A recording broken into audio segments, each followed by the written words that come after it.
Hello mga idol, please like, share and subscribe for more novel stories to uploads. Muling pagkabuhay, JC Entertainment. Maraming salamat sa lahat mga idol na sumusubaybay sa ating channel.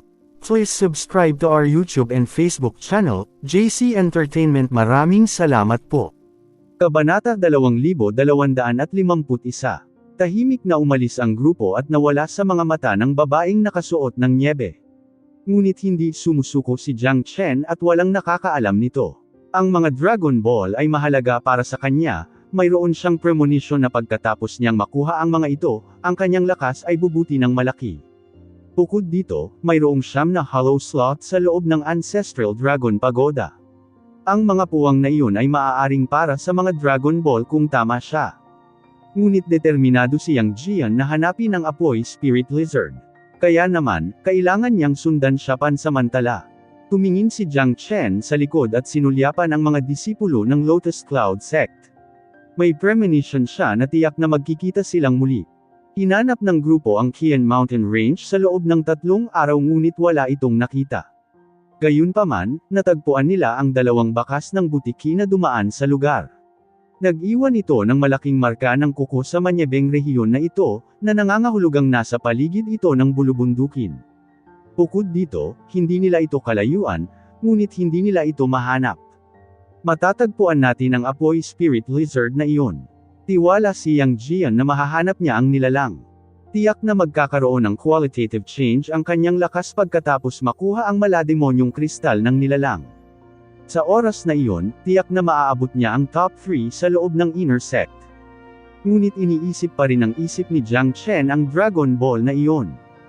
Bakit parang tulala ka nitong nakaraang 2 araw? Tahimik na tanong ni Bai Yunfei at may kaina hinalang tumingin kay Jiang Chen. Marahil ay ang kapaligiran dito, hindi ako nakapagpahinga ng maayos. Nagdahilan si Jiang Chen at tumawa. Walang problema. Kami ay higit pa sa sapat upang hanapin ang apoy Spirit Lizard. Ang nilalang mismo ay hindi ganoon kalakas. Ayon kay Senior Yang, ang Fire Spirit Lizard na iyon ay nasa Early True God Realm. Sige, tumango si Jiang Chen. Hinanap ng 5 sa kanila ang buong southeastern na bahagi ng Qian Mountain Range, 300,000 li area, ngunit wala silang nakita. Sa mabituing gabi, pinaulanan ng buwan sa itaas ng kalangitan ang mga glacier at kapaligiran ng may kagandahan. Ito ay isang magandang tanawin. Sa wakas ay natagpuan ng grupo ang mga landas ng Fire Spirit Lizard sa isang Grand Canyon. Ang taong ito ay maaaring nagtatago sa canyon na ito. Sabi ni Yang Jian, hindi may tago ang kanyang pananibik dahil may nakitang mga bakas ng kuko sa paligid ng lugar. Sa sandaling ito, bumagsak ang nyebe mula sa langit ngunit ang mga bakas ng kuko ng butiki ay hindi ganap na natatakpan. Malamig ang ihip ng hangin, umuulan ng mga snowflake mula sa langit, tahimik ang paligid. Hinding-hindi pinababayaan ng langit ang mga nagsusumikap. Nahanap na namin sa wakas. Medyo nasa sabik si Yang Jian.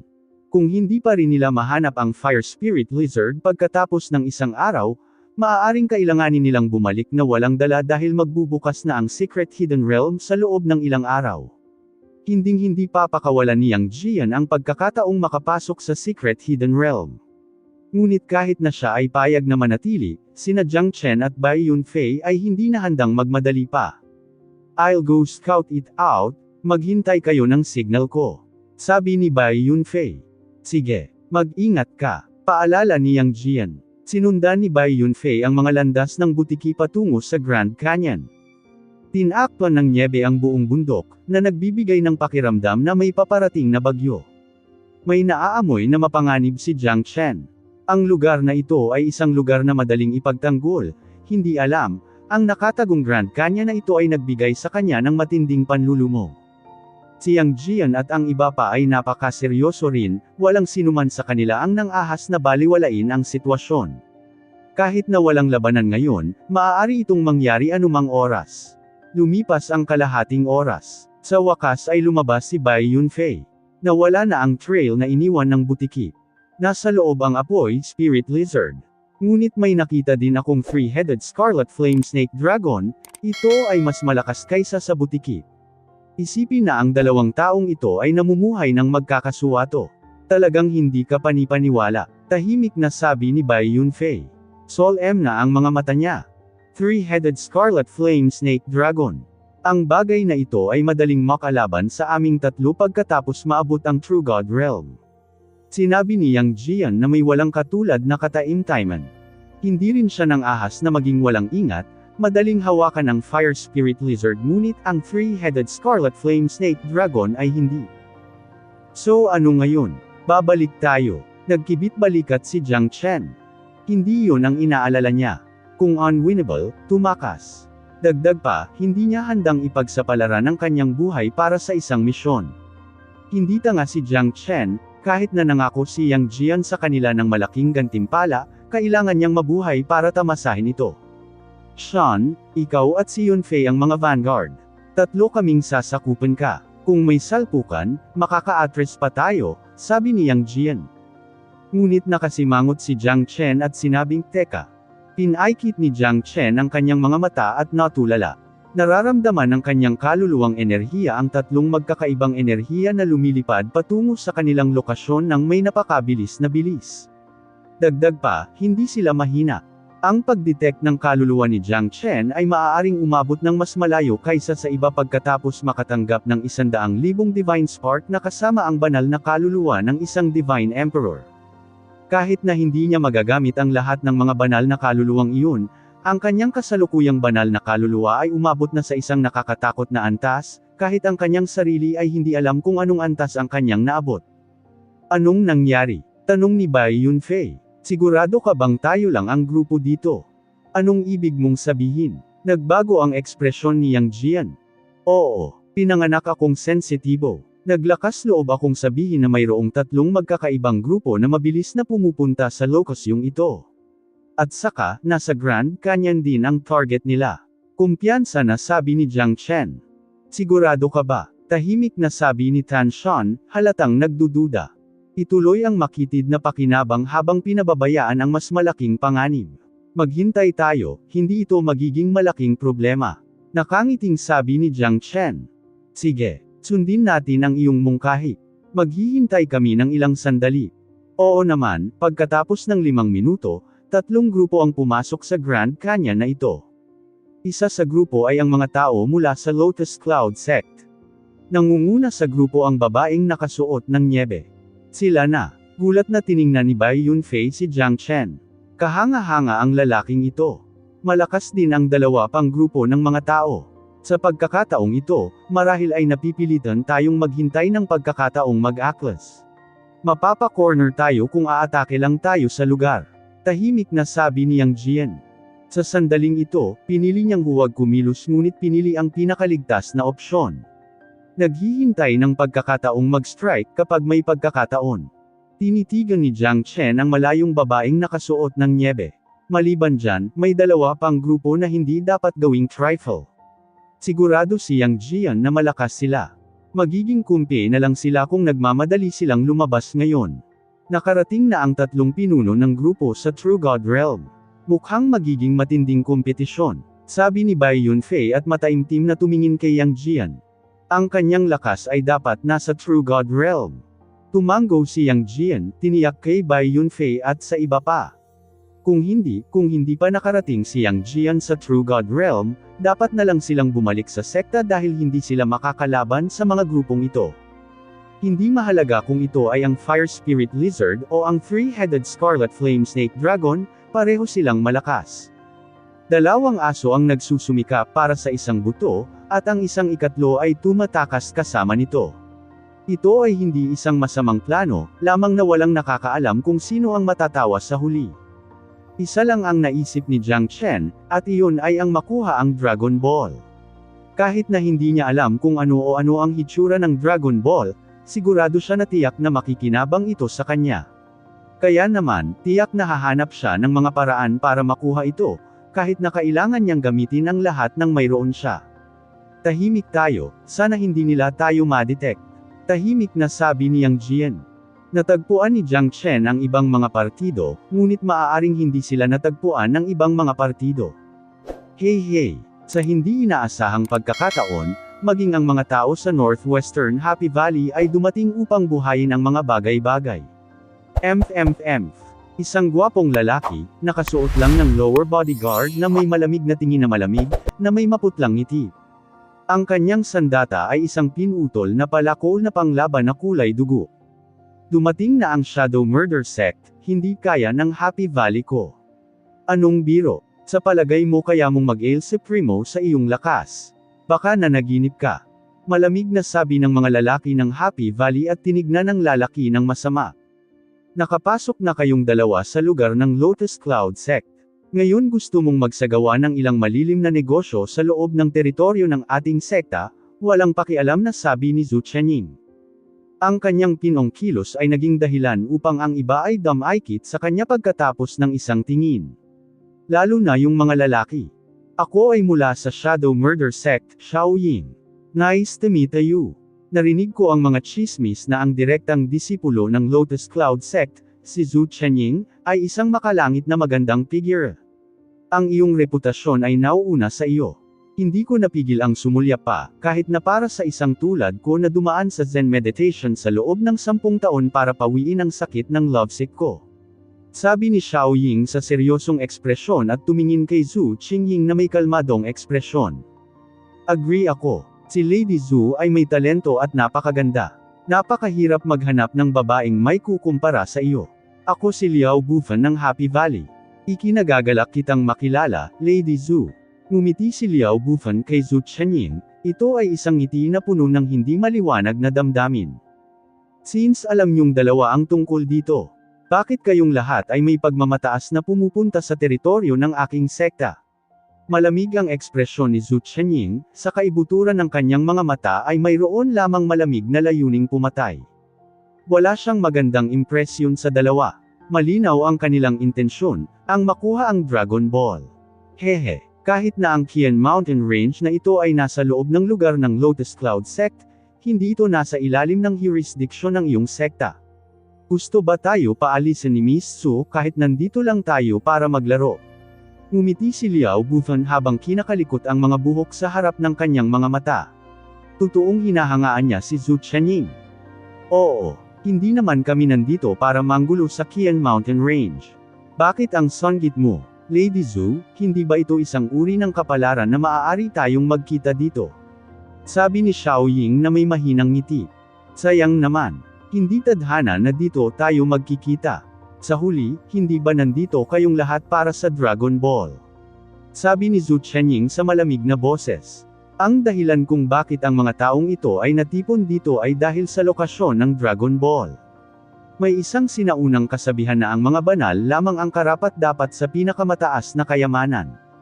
Dahil nagsalita na si Lady Zhu, wala nang dahilan para pagtakpan pa natin ito. Oo, nandito kaming lahat para sa Dragon Ball. Tingnan natin kung sino ang mananalo sa huli.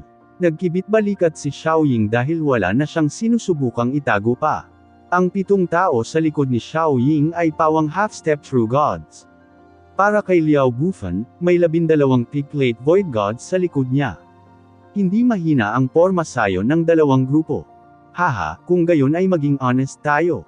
Kung sino ang may kakayahan ay maaaring magkaroon ng Dragon Ball na lumabas dito. Pumayag. Tumingin si Liao Bufan kina Shaoying at Zhu Chenying. Lumayo silang tatlo sa isa't isa. Ang isang banal na bagay tulad ng Dragon Ball na lumilitaw sa Qian Mountain Range ay nagbigay sa Lotus Cloud Sect ng kumpletong kalamangan. Ngunit nabigla si Zhu Chenying nang makita ang mga tao ng Happy Valley at Shadow Murder Sect dito. Hindi niya akalain na natanggap ng mga taong ito ang impormasyon ng napakabilis. Kahit na ang Qian Mountain Range ay itinuturing na nasa loob ng impluwensya ng Lotus Cloud Sect, ito ay ilang libong milya ang layo mula sa punong tanggapan ng sekta. Hindi isang madaling gawain para kay Zhu Chenying na pamunuan ang kanyang grupo sa lokasyong ito sa ganoong kabilis, ngunit ang dalawang iba pang mga sekta ay nakapunta rito ng kasabay nila. Kinailangan ni Zhu Chenying na maging maingat sa dalawang pinuno dahil hindi sila madaling kalaban. Isang grupo ng mga maliliit na lalaki.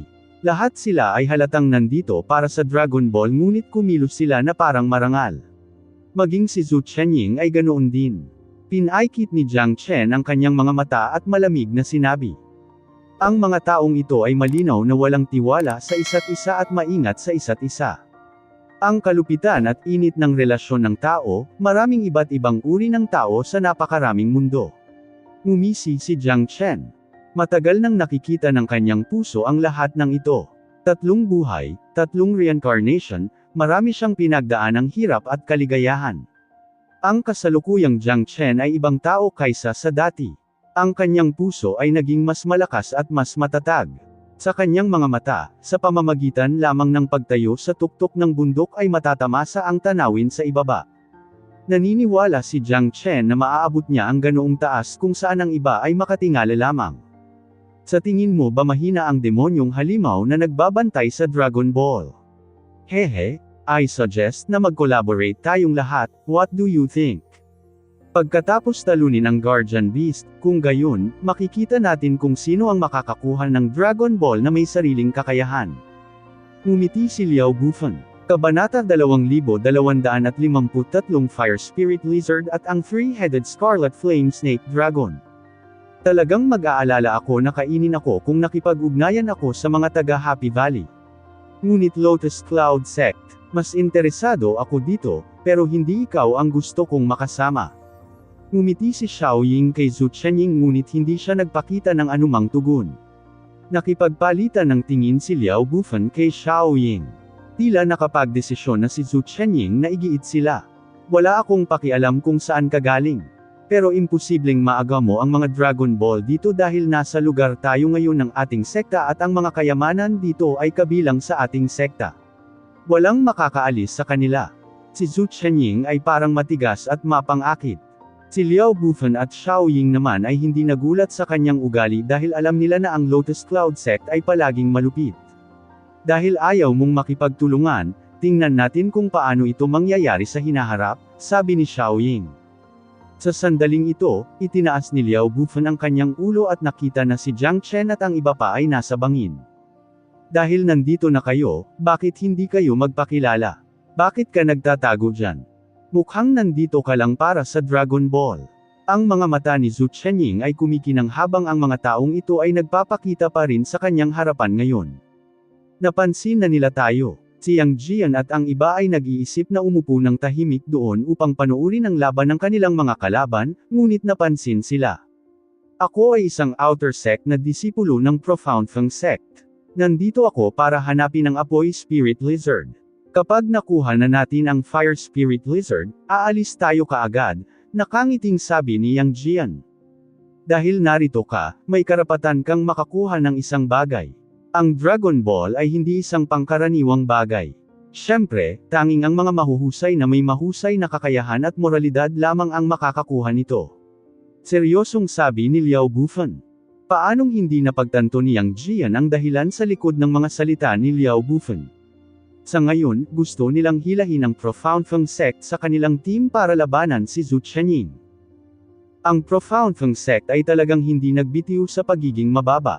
Sa palagay ko kahit ang Yellow Flame Sect ay hahabulin kayo nitong mga taon, sabi ni Xiaoying, biglang nagningning ang kanyang mga mata habang nakatingin kay Yang Jian. Wala pang ganitong kakayahan ang Yellow Flame Sect. At saka, ang usapin ng Profound Feng Sect ay wala sa iyong negosyo, malamig na sabi ni Yang Jian at tumingin kay Xiaoying. Ang taong ito ay napuno ng pakiramdam ng superiority at tila minamaliit niya ang Profound Feng Sect. Nandito lang kami para hanapin ang Apoy Spirit Lizard, sabi ni Bai Yunfeng. All in all, you are just trying to conceal your greediness. Maglakas loob na gawin ngunit huwag magkaroon ng lakas ng loob na umamin, malamig na sabi ni Zhu Chenying. Sige, nandito kami para sa Dragon Ball, ano ang gagawin mo? Ano ang punto ng pagpapaliwanag kung ang iba ay gumawa na ng palagay? Hehe. Ngumisi si Jiang Chen at sinabi habang nakatingin kay Zhu Chenying at sa iba pa. Ang Profound Feng Sect ay talagang puno ng mga mahuhusay na disipulo, kahit na ang isang disipulo na may mababang cultivation realm ay maaaring narito. Hahaha. Panunukso ni Liao Bufan at sinabing puno ng pang-aalipusta ang mga mata. Pagkatapos ng lahat, si Jiang Chen ay isa lamang Middle Void God, syempre hindi nila siya ilalagay sa kanilang mga mata. Akala pa nila ay isang pirasong cake lang ang pagpatay kay Jiang Chen. Paanong ang mababang uri ng alagad ay naglakas loob na magsalita ng walang kaparirikan dito? Ang Profound Feng Sect ay naging mas kahanga-hanga sa mga araw na ito, sarkastikong sabi ni Xiaoying. Sa isang iglap, isang malamig na ilaw ang bumaril at nagpatuloy sa pagpindot kay Jiang Chen.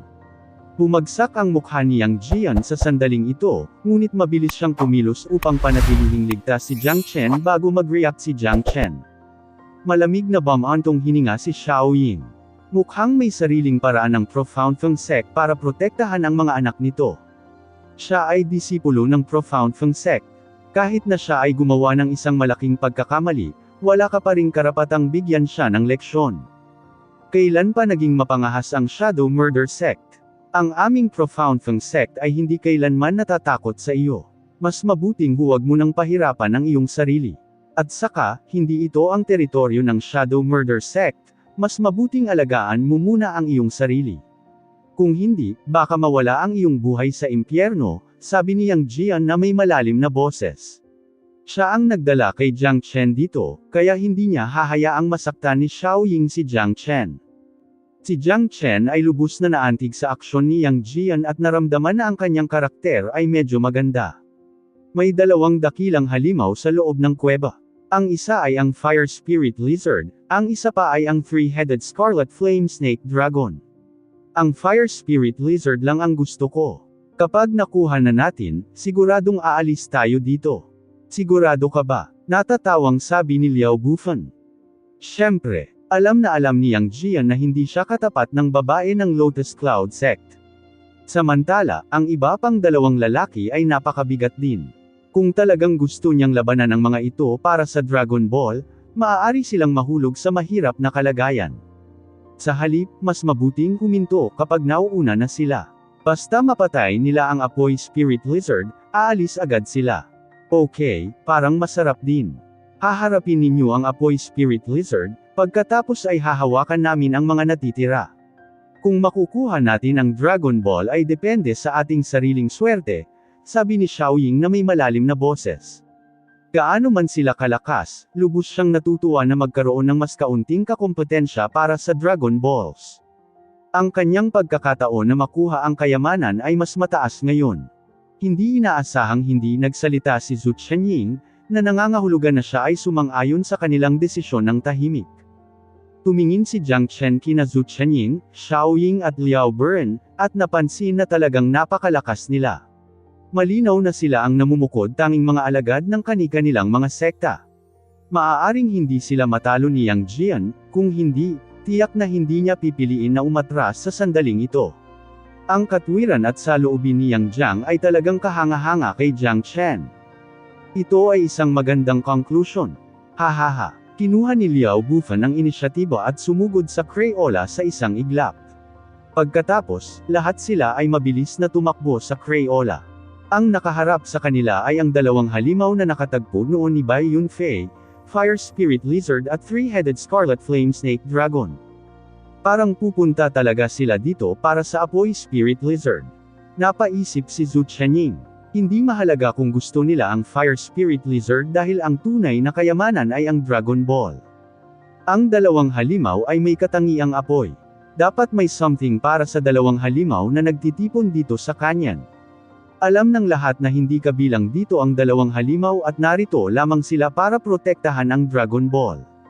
Ako ang haharap sa Fire Spirit Lizard at kayo ang bahala sa Three-Headed Scarlet Flame Snake Dragon. Sinamantala ni Yang Jiang ang kanyang pagkakataon at bumagsak kaagad sa Fire Spirit Lizard. Napakalaki at matibay ang katawan nito. Ang isang walang katulad na ligaw na butiki na tulad nito ay mas nakakatakot kaysa sa isang buwaya.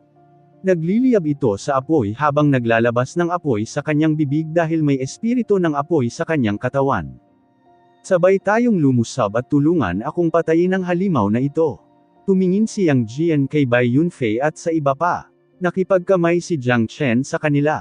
Si Yang Jian ang sentro ng kanilang pormasayon at 5 sa kanila ang magkasamang kinubkob ang Fire Spirit Lizard, na iniwang walang pagkakataon ang halimaw na lumaban. Dahil sa kanilang walang humpay na pagsalakay, ang butiki ay umungal ng mabangis na nagpapakita ng galit. Sa sandaling ito, nararamdaman ng lahat ang panganib sa kanilang harapan. Kabanata 2254 na pagpapakita ng sariling talento. Sa kabilang panig, ang tatlong ulo na Scarlet Flame Snake Dragon ay walang katulad ding matalino. Ang mga halimaw ng kaharian na ito ay hindi nagawang baguhin ang kanilang anyo, ngunit ang kanilang espiritual na karunungan ay hindi mas mahina kaysa sa isang tao. Ang ilan sa mga kakaibang halimaw ay maaaring umabot pa sa mga kaharian na hindi kaya ng mga tao. Ang three-headed Scarlet Flame Snake Dragon ay nakarating na sa Middle True God Realm. Bagamat kakalusot pa lang nito ay napakabigat pa rin. Mag-ingat ka. Sigaw ni Liao Buren gamit ang kanyang malalim na boses. Ang kanyang mukha ay mukhang walang katulad na seryoso habang nagkukusa na salakayin ang tatlong ulo na Scarlet Flame Snake Dragon kasama ang kanyang tatlong kasama. Ang buong katawan ng Snake Dragon ay kumikinang sa apoy. Literal na ibig sabihin ng pangalan nito na mayroon itong tatlong ulo. Ito ay medyo mabangis at ang haba nito ay halos 9 na metro. Ang tatlong ulo ay nagbigay daan upang makakita at makarinig sa lahat ng direksyon ng walang anumang patay na anggulo. Bukod dito, ang bawat ulo ay nagawang umatake sa labanan. Ang tatlong ulo na Scarlet Flame Snake Dragon ay isang sinaunang mythical monster na mas mababa lang ng grade kaysa sa maalamat na Divine Monster Bloodline. Ang lakas nito ay hindi maaaring maliitin. Sabi ni Xiao Ying sa mahinang boses. Sa sandaling ito, lahat sila ay nasa iisang bangka na nakikipaglaban sa three-headed Scarlet Flame Snake Dragon. Siyempre hindi sila maaaring maging walang ingat. Kung nakipaglaban sila sa three-headed Scarlet Flame Snake Dragon na nag-iisa ngayon, wala ni isa sa kanila ang makakapantay nito. Alam na alam nila na sa pamamagitan lamang ng pakikipagtulungan maaari nilang tunay na talunin ang three-headed Scarlet Flame Snake Dragon at makuha ang Dragon Ball. Ungol, uungol. Nakakabingi ang dagandong ng three-headed Scarlet Flame Snake Dragon. Kasing lakas ng kulog. Mabangis na kumilos si Zhu Qianying at ang dalawa pa laban sa Snake Dragon ngunit hindi nila ito agad napigilan. Ipinakita nito kung gaano katakat ang halimaw. Gayunpaman, silang tatlo ay hindi rin madaling pakitunguhan dahil lahat sila ay mga natatanging alagad sa kanilang sariling sekta. Sila ang pinakamahuhusay na disipulo, kaya paano sila madaling matatalo? Tumayo ng tuwid si Zhu Qianying gamit ang kanyang espada habang nakaharap ang isa sa mga ulo ng three-headed Scarlet Flame Snake Dragon. Ginamit ng dambuhalang halimaw na ito ang ulo nito bilang sandata, at hindi ito mas mahina kaysa sa kanila. Ang ibang tao ay itinapon sa malayong lugar at malubhang nasugatan ng Divine Dragon Tail nito bago pa man sila makalapit dito. Sa Manyeb na Canyon, ang mga ilaw ng apoy ay nagngangalit sa kalangitan. Ang apoy Spirit Lizard ay hindi rin maaaring maliitin. Gayunpaman, kumpara sa Snake Dragon, hindi ito gaanong kakilakilabot, dahil ito ay nasa Early True God Realm lamang. Gayunpaman, sa paspusang pagsisikap nito, ang Fire Spirit Lizard ay maihahambing sa isang gitnang tunay na Diyos. Kinuha ni Yang Jian ang inisyatiba at mabangis na nilabanan ang Fire Spirit Lizard. Sa kabilang banda, sina Jiang Chen, Bai Yunfei, Tan Shan at Zhu Rengang ay nagbigay ng tulong mula sa tagiliran at gumawa ng ilang kritikal na hampas sa hayop, na naging dahilan upang ito ay humagulgol sa sakit. Gayunpaman, ang masiglang sigla nito ay hindi kapanipaniwala. Bagamat nagtamo ito ng matinding pinsala, hindi ito nagpakita ng anumang senyales ng pagkatalo at mahigpit pa rin itong lumalaban sa kanila. Hindi may kakaila, si Zhu Qianying ang pinakamalakas na disipulo ng Lotus Cloud Sect. Mas malakas pa siya kaysa kina Liao Bufan at Xiao Ying dahil nagawa na niyang mag-iwan ng malalim na sugat sa isa sa mga ulo ng Snake Dragon. Ang three-headed Scarlet Flame Snake Dragon ay hindi na nang ahas na harapin si Zhu Qianying ng harapan. Sa kabilang banda, sina Liao Bufan at Xiao Ying ay nagdulot din ng matinding pressure sa hayop. Sa kanyan, maririnig ang walang tigil na dagandong at ningning na ibinibigay sa lahat ng dako. Umalangaw-ngaw sa kanyan ang tunog ng mga sandata na nagsasalpukan. Mukhang may kakayahan sila. Ang lakas ng three-headed Scarlet Flame Snake Dragon ay hindi mahuhulaan, ngunit hindi pa sila sumuko hanggang ngayon. Ang kay Jiang Chen ay umaapaw sa isang malalim na ngiti.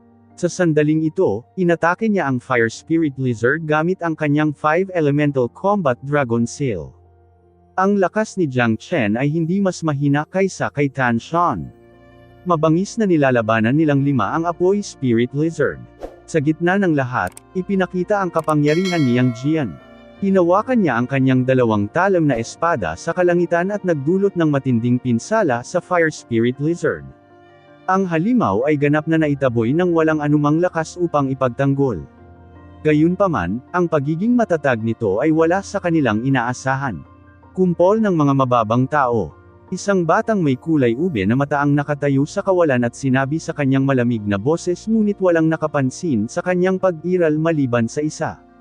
Biglang itinaas ni Jiang Chen ang kanyang ulo, at nakita ang binata na may purple-eyed na nakatayo sa kawalan. Bumagsak ang kanyang mukha habang naglalabas ng nakakatakot na aura ang binata. Parang hindi siya mapaglabanan. Medyo namutla ang binata ngunit ang kanyang mga mata ay naglalabas ng nakakatakot na liwanag ng kakanyahan. Bastos. Dumadagandong na dumin. Si Liao Bufan ay umungal sa galit. Ang mga kidlat at pagkidlat ay umiikot sa paligid ng kanyan. Ang three-headed Scarlet Flame Snake Dragon ay nagdurusa sa mga tama ng kidlat. Spy Shadow Slaughter. Ang figure ni Xiao Ying ay patuloy na kumikislap at nagtatago upang walang makahuli sa kanyang anyo. Ang three-headed Scarlet Flame Snake Dragon ay nalinlang at hindi nito alam kung alin ang tunay na Xiao Ying. Biglang bumagsak ang talam niya sa ulo ng Snake Dragon, dahilan para bumulwak ang dugo. Sword na pumuputol sa langit gamit ang mga lumilipad na snowflake. Itinutok ni Zhu Chenying ang kanyang espada sa kawalan.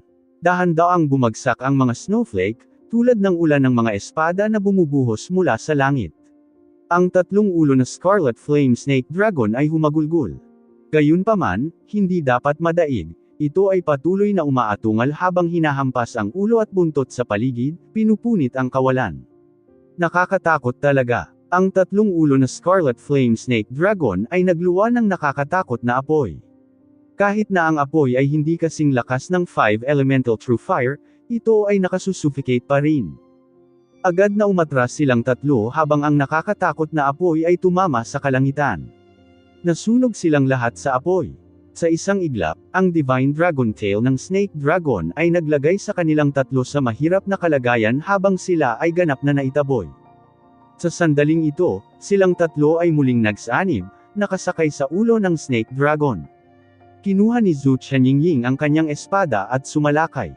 Sinira niya ang kalangitan, pinalabas ang madugong ulan na bumagsak sa three-headed Scarlet Flame Snake Dragon. Naputol agad ang isang ulo nito. Awu! Ang tatlong ulo na Scarlet Flame Snake Dragon ay sumigaw ng malungkot ngunit hindi tumigil doon sina Liao Bufan at Xiao Ying. Pinalayas nila ang lahat ng kanilang mga diskarte at sa wakas, ang three-headed Scarlet Flame Snake Dragon ay nahulog sa kamatayan nito. Kahit na mayroon itong tatlong ulo o tatlong buhay, hindi ito sapat upang mabuhay sa ilalim ng gayong pag-atake. Isang patak ng dugo mula sa tatlong ulo na Scarlet Flame Snake Dragon na tumalsik sa kamay ni Zhu Chenying ay nagparamdam sa kanya ng ilang uri ng nag-aapoy na sakit. Dahil tinamaan ng three-headed Scarlet Flame Snake Dragon's Divine Dragon Tail, ang katawan ni Zhu Chenying ay medyo nanghina na rin ngayon. Walang nang-ahas na maliitin ang halimaw na ito. Kung sila ay nakikipaglaban sa halimaw ng one-on-one, si Zhu Chenying ay tiyak na hindi makakalaban ng three-headed Scarlet Flame Snake Dragon. Ipinamalas din ni Yang Jian ang buong lakas ng Profound Feng Sect sa pamamagitan ng pagpindot sa Fire Spirit Lizard mula pa sa simula. Kahit na siya ay gumugol ng napakalaking pagsisikap, nagawa niyang mag-iwan ng malubhang pinsala sa hayop, na iniwan ito ng walang lakas para sa pag-atake. Si Jiang Chen at iba pa ay gumugol din ng maraming enerhiya dahil ang dambuhalang butiki ay puno ng enerhiya at ang lakas ng pag-atake nito ay napakalakas din. Bagamat nasugatan ng husto ang Fire Spirit Lizard, hindi ito sumuko sa pakikipaglaban sa kanyang kalaban na parang may gustong protektahan. Ang kabataang iyon ay dapat ding maging isang halimaw. Napaisip si Jiang Chen. Sa isang lugar na hindi kalayuan sa kanila, mayroong isang napakalaking kuweba sa tuktok ng kanyan. Ang misteryosong nagninangas na violet na hangin ay patuloy na naglalabas mula sa pasukan ng kuweba. Mamatay. Kabanata 2255. Purple-Eyed Youth. Ang anino ng espada ni Xiao Ying ay kumalat at naging isang matalim na ningning na pumutok sa kawalan at yumanig sa tuktok ng kanyan. Naputol na ng kanyang strike ang three-headed Scarlet Flame Snake Dragon at ang dugo nito ay tumalsik sa kanyang katawan. Tila si Liao Bufan ang pinakakalma sa kanila. Bagamat naglalaan siya ng oras, nagawa rin niyang tanggalin ang huling ulo ng three-headed Scarlet Flame Snake Dragon. Ang dugong tumalsik sa kanilang katawan ay nagparamdam sa kanila ng isang uri ng nagliliyab na init. Pagkatapos umungal sa galit, sumabog ang katawan ng tatlong-headed Scarlet Flame Snake Dragon. Ang mga magulong daloy ay nabuo dahil sa pagsabog at kumalat sa walang laman. Tatlo sa kanila ang nakaranas ng pinsala sa iba't ibang antas at ito ay isang internecine na labanan. Hindi ka makakatakas. Ang talam ni Yang Jian ay nabasag sa kawalan at nagpatuloy sa pagtagos sa Fire Spirit Lizard. Ang butiki ay naipit sa dalawang talam na may napakalakas na momentum. Sa sandaling ito, ang three-headed Scarlet Flame Snake Dragon at Fire Spirit Lizard ay naging mga patay na kaluluwa. Sa wakas, nakuha namin ito. Huminga ng mahaba at malalim si Yang Jian. Sa ngayon, marahil siya ang may pinakamalakas na lakas sa pakikipaglaban sa apat na pinuno. Medyo malubha ang pinsalang natamo ng iba pang tatlo dahil naubos na nila ang karamihan sa kanilang lakas sa labanan ngayon.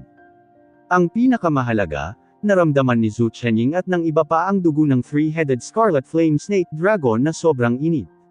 Nang tumalsik ang dugo sa kanila, para silang inihaw sa nagniningas na apoy.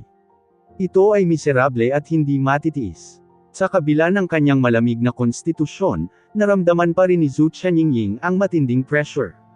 Nakuha na ninyo ang apoy, Spirit Lizard. Oras na para umalis ka. Sabi ni Xiao Ying sa mahinang boses. Sige. Tahimik na tumango si Yang Jian. Sige. Hindi tama. Kung aalis tayo ngayon, mawawala ang lahat ng pagkakataon. Ang mga taong ito ay nag-iisip na monopolisahin ang lahat. Walang paraan para makaalis kami. Hindi ko kayang umalis sa treasury nang walang laman ang mga kamay ko. Isa pa, ang dami na naming pinagdaanan hanggang dito. Paano na lang tayo aalis ng ganito? Nakangiting sabi ni Jiang Chen dahil ayaw niyang umalis ng ganito. Pero, kumunot ang noo ni Yang Jian. Ngumiti si Bai Yunfei pagkatapos ay sinabi, sa tingin ko ay may punto si Jiang Chen. Senior Yang, hindi tayo mas mahina kaysa sa kanila sa ngayon. Dahil lahat sila ay nasugatan ngayon, bakit natin iiwan ang magandang pagkakataon sa kanila? Siya ay may parehong isip bilang Jiang Chen. Kung babalik sila ngayon, hindi ba sila mawawalan ng magandang pagkakataon? Nagbigay din ng payo si Tan Shan, na nagsasabing, tama. Senior Yang, hindi naging madali para sa amin ang narito. Paano na lang tayo aalis? At saka, marami talaga tayong chances this time. Medyo nag-alinlangan si Yang Jiang dahil kung mananatili sila rito, utol siya sa ipinangako niya kanina. Masisira rin ito ang reputasyon ng Profound Feng Sect. Kaya, ang mga pag-aalinlangan at pag-aalala ni Yang Jiang ay talagang naiintindihan dahil nakuha na niya ang gusto niya. Gayunpaman, hindi pa nakukuha ni Jiang Chen ang gusto niya. To be honest, Senior Yang, trust is nothing in face of the absolute advantage. Lalo na sa harap ng mga taong may kanya-kanyang motibo sa likod, bakit kailangan mong pag-usapan ang tungkol sa pagtitiwala sa kanila? Ang kanilang layunin ng pagpapaalis sa amin dito ay para sa kanila na kunin ang mga Dragon Ball para sa kanilang sarili. Sa kasong ito, aalis ba tayo para sa kanila? Alam kong natatakot ka sa pambabatikos ng publiko, ngunit hindi dapat mag-alala ang mga eksperto tungkol dito. Si Jiang Chen ay seryosong tumingin kay Yang Jian habang si Yang Jian ay tila nakakuha ng kaunting pananaw. Tumanggo siya sa wakas at nakumbinsi ni Jiang Chen at ng iba pa. Bakit nandito pa kayong lahat? Ang lahat ba ng mga tao ng Profound Feng Sect ay hindi isang taong marangal? Sabi ni Liao Bufan sa malalim na boses. Hindi kami mag-abala ni Senior Yang sa iyong negosyo ngunit gusto naming makita kung ano ang mangyayari mamaya, ngumiti si Jiang Chen at sinabi. Sino ka? Anong karapatan mong magsabi ng isang bagay dito? Parang ang Profound Feng Sect ay lalong naging disappointing. Pumalik sa sarili mong salita. Maaari mong sabihin ang anumang nais mong sabihin. Nakakatawa. Hehe. Hinamak ni Xiao Ying si Jiang Chen. Hindi siya natatakot sa isang Middle Void God na katulad ni Jiang Chen kung sila ay lalaban. Ayos lang. Kung ayaw mong umalis, edi wag. Dahil nandito ka na, tingnan natin kung sino ang tatawas sa huli. Ang mga Dragon Ball ay ang mga banal na bagay na nararapat lamang sa may kakayahang eksperto. Umiling si Zhu Chenying at mukhang kalmado. Sa pagkakataong ito, ang kanyang aksyon ay hindi inaasahan ng iba dahil hindi niya hinamon si Jiang Chen at ang iba pa. Gayun din, tila mayroon siyang kakaibang relasyon sa Profound Feng Sect. Agad na tinukoy ni Jiang Chen ang intensyon ni Zhu Chenying. Kung hindi niya sila maalis dito, mas ayaw niyang masaktan ang mga tao ng Profound Feng Sect dahil ang dalawang grupo ng mga tao na ito ay hindi magkatugma bilang apoy at tubig. Dapat mayroong isang lugar kung saan matatagpuan ang mga Dragon Ball. Nararamdaman ko iyon. Sabi ni Xiaoying gamit ang kanyang malalim na boses habang nakaturo sa tuktok ng kanyan kung saan may kuweba. Kung hindi natin makukuha ngayon, kailan natin kukunin? Hahaha. Si Liao Buren ang unang sumugod sa kuweba. Agad siyang sinundan ni Zhu Chenying at Xiaoying. Ganoon din para kay Jiang Chen, Bai Yunfei at iba pa na mabilis ding tumakbo patungo sa parehong direksyon. Gayunpaman, pagdating nila, itinulak sila ng nagninengas na malakas na hangin at nahulog sa kuweba.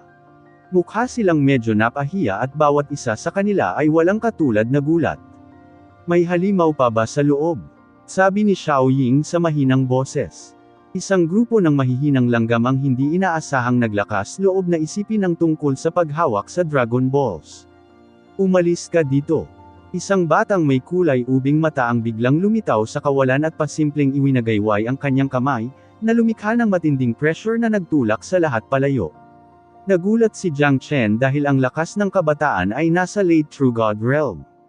Gayunpaman, tila nasugatan siya at ang kanyang maputlang mukha ay may nakapanlulumong aura.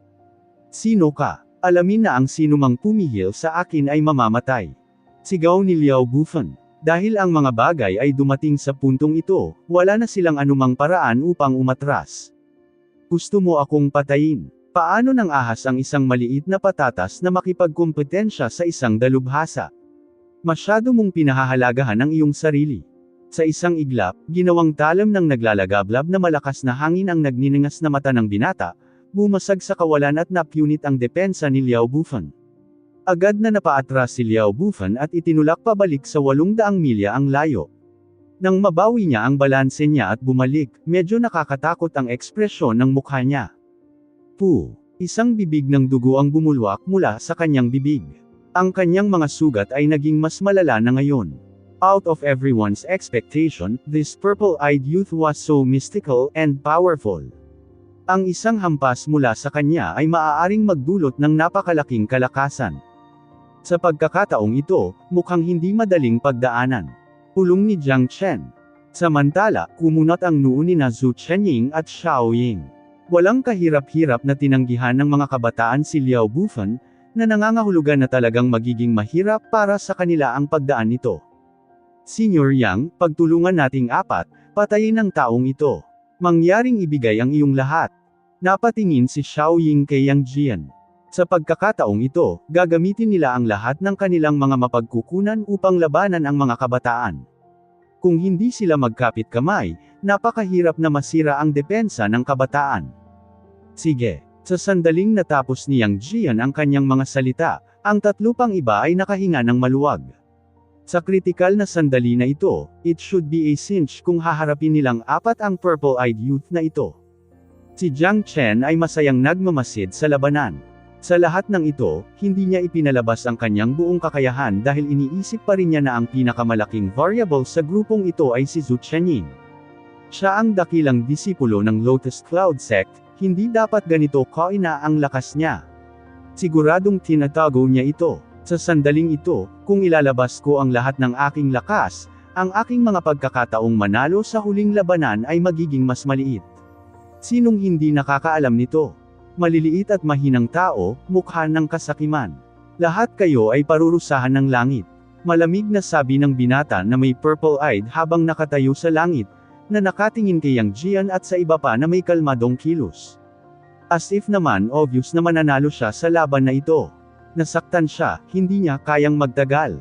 Huwag magpigil at umatake ng buong lakas, sigaw ni Jiang Chen. Bahagyang natigilan ang apat at muling tumingin sa binata.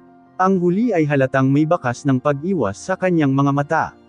Mukhang nasaktan talaga siya. Ang batang ito ay lubos na kapakipakinabang, tumpak na mga mata. Ang isipin na nakikita niya ang kaaway ay itinatago ang katotohanang nasaktan siya. Pulong ni Zhou Chenying habang kinusot ang kanyang mga mata at tumingin kay Jiang Chen. Si Liao Bufan at Xiao Ying ay bahagyang natigilan at tumingin kay Jiang Chen. Mapagkakatiwalaan kaya ang taong ito. Tama siya, nasasaktan na ang batang iyon. Hindi natin kailangang matakot. Atake ng buong lakas, sumigaw si Zhou Chenying at naunang sumugod.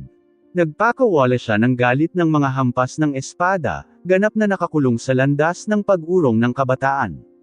Sinundan ni Liao Bufan ang kanyang mabibigat na hampas ng palad. Samantala, pinakawalan ni Xiao Ying ang kanyang mga clone at hinampos mula sa lahat ng direksyon gamit ang kanyang espada. Sa kabilang panig, ang pag-atake ni Yang Jian ay lalong lumalakas, at nakakapangilabot. Ang bawat pag-atake ay nakamamatay, na pinipilit ang kabataan sa sulok at sa depensiba. Halatang unti-unti na siyang nanghihina. Ito ang gustong panoorin ni Zhou Chenying at ng iba pa. Mga walang hiyang tao, sa huli ay makakatanggap kayo ng kaparusahan. Galit na umungal ang binata na may kulay lila na mata. Isang apoy ang tumaas sa kanyang bibig at sumabog patungo sa kanyang mga kaaway, agad na sinunog ang lugar at pinunit ang kawalan. Natunaw ang nyebe at nalikha ang avalanche, na naging sanhi ng pagdagandong ng buong lambak. Mabilis na umatras ang grupo. Nanlamig ang mga mata ng binata at sinubukan niyang tumakas. Ngunit hindi siya bibigyan ni Zhou Chenying at ng iba pa ng pagkakataong iyon. Alam nilang nasa last leg na ang kalaban, bibigyan ba nila siya ng pagkakataong tumakas? Ang pinsala ng kabataan ay lumalala sa pamamagitan ng pangalawang mula sa barrage ng kanilang mga pag-atake. Lumalamig ang ekspresyon ng mukha niya habang lumilipas ang panahon. Gusto niyo ng Dragon Ball? Mangarap pa. Nanginginig ang binata nang sumilay ang maliwanag na liwanag mula sa kanyang katawan. Gusto niyang sirain ang sarili at ibagsak si Zhou Chenying at ang iba pa sa libingan na kasama niya. Huwag niyang hayaang magpakamatay siya. Kung hindi, hindi natin makukuha ang Dragon Ball. Sigaw ni Jiang Chen. Si Zhou Chenying at ang iba ay mabilis na nagpakawala ng kanilang mga pag-atake, na naging dahilan upang ang kabataan ay hindi magawang sirain ang sarili. Isang sword slash ang tumawid sa kawalan at damapo sa kabataan, na lumikha ng isang mahabang kakilakilabot na sugat sa kanyang katawan. Ang kanyang mga panloob na organo ay dumanas din ng iba't ibang antas ng pinsala. Gaano kalayo na ako nahulog, sino ba ang naglakas loob na lumaban sa akin kapag ako ay nasa tuktok ko na? Dalawang malinaw na linya ng luha ang dahan-daang umagos mula sa kanyang mga mata, nakaramdam ng labis na galit. Ngunit ngayon ay wala na siyang pagkakataon, ni isang pagkakataong magpakamatay. Nakulong siya ng 4, papatayin siya kapag gumawa siya ng mga nakakatawang galaw. Pero, nakulong ka, sabi ni Xiao Ying habang tumatawa. Ibigay mo ang Dragon Ball at makakaalis ka na kasama ang iyong buhay. Kung hindi, ililibing ka dito, sa luntiang bundok na ito, na sinasabayan ng nyebe at hangin. Hehe, isa rin itong magandang feng shui place. Sabi ni Liang Bufan. Isa lang ang Dragon Ball. Ano ang mangyayari sa tatlo kung ibibigay ko ito sa iyo? Ipinikit ng binata ang kanyang mga mata at namumutlang sinabi. Dahil alam niyang hindi siya makakatakas sa kasawiang ito, maaari rin siyang humanap ng ilang paraan para mapangalagaan ang kanyang buhay. Sinusubukan mong maghasik ng hindi pagkakaunawaan, ngunit mabibigo ka. Ibigay mo ang Dragon Ball at tayo na mismo ang mag-aayos nito. Walang pakialam na sabi ni Xiao Ying. Oh, ito ba ang iniisip mo? Ngunit maaaring hindi ganoon ang iniisip ng iyong kaibigan. Hahaha, tawa ng binata.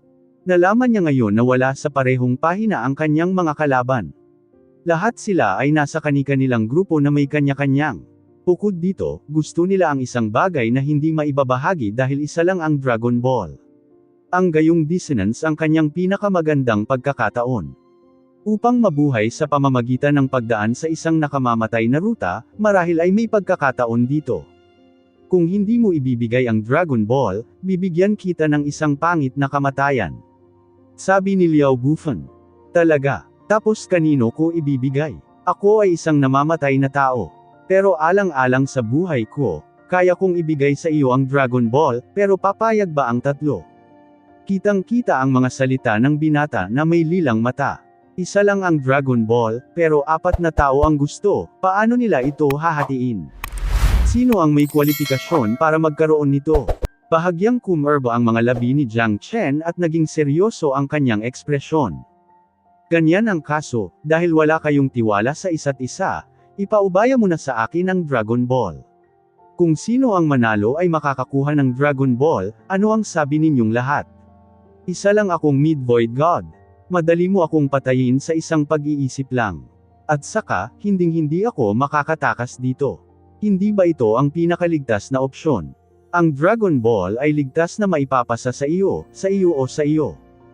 Itinuro ni Jiang Chen ang bawat tao at sinabi. Natahimik silang 4. Sa sandaling ito, si Bai Yunfei lang ang nagbigay ng malaking thumbs up kay Jiang Chen. Tuso talaga ang lalaking ito. Alam ni Bai Yunfei kung gaano kahirap na harapin si Jiang Chen kapag nahulog ang Dragon Ball sa kanyang mga kamay, magiging parang nahulog ito sa butas ng daga. Sinusubukang bawiin ito, mangarap pa. Pinaikit ng binata ang kanyang mga mata at tumingin kay Jiang Chen. Sige, pumayag akong iabot sa kanya ang Dragon Ball. Anong sabi niyong lahat? Tumingin ang binata kay Jiang Chen. Pareho silang may kanya-kanyang scheme. Sa mata ng kabataan, hanggat nag-away ang 4 at nasaktan, magagawa niyang agawin pabalik ang Dragon Ball mula kay Jiang Chen at tumakas.